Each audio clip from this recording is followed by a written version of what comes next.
Hi, I'm Cedric of rthings.com. We have today the Toshiba L3400U LED TV.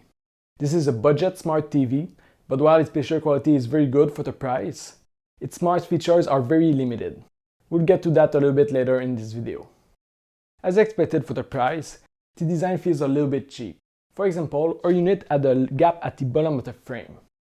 That said, the stand is very sturdy and the TV is quite thin. It has 3 HDMI but only 1 USB port. The contrast ratio is surprisingly good for the price. The blacks are very good for an LED, so it performs well in a dark room.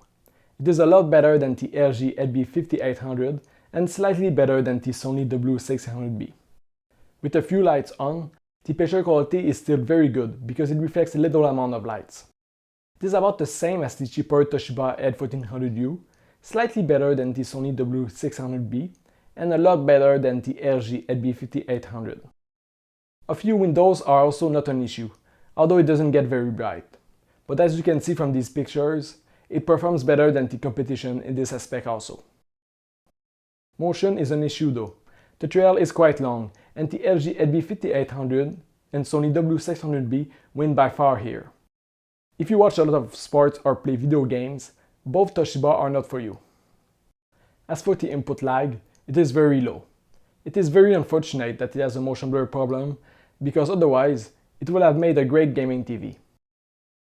The colors shift a little bit at an angle, but it isn't as bad as on the Sony W600B. The LG LB5800 has the most consistent colors of all of them.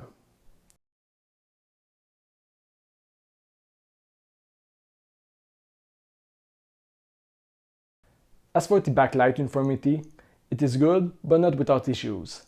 There are water spots at the bottom right and on the left edge of the screen. The gray uniformity is worse. It is pretty common to all LED TVs in this price range though. Toshiba called this TV smart, but it is the most limited that we ever seen. There is no web browser and no app store. Only Netflix, YouTube and Media Share. Media Share is for USB or DNLA playback. Overall, there are only two main downsides to this TV. First, it isn't really a smart TV.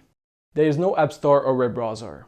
Second, the motion blur is really an issue for sports or video games. For the price, it is a good TV, but if you don't need YouTube or Netflix, go instead for the cheaper Toshiba L1400U instead. The picture quality is very similar, although it has slightly more uniformity issues. Gamers should opt for the Sony W600B instead, because it has significantly less motion blur. The link to our full review is in the description of this video, where you can find our complete test suite, compare this TV to others, and even see the price history of popular stores.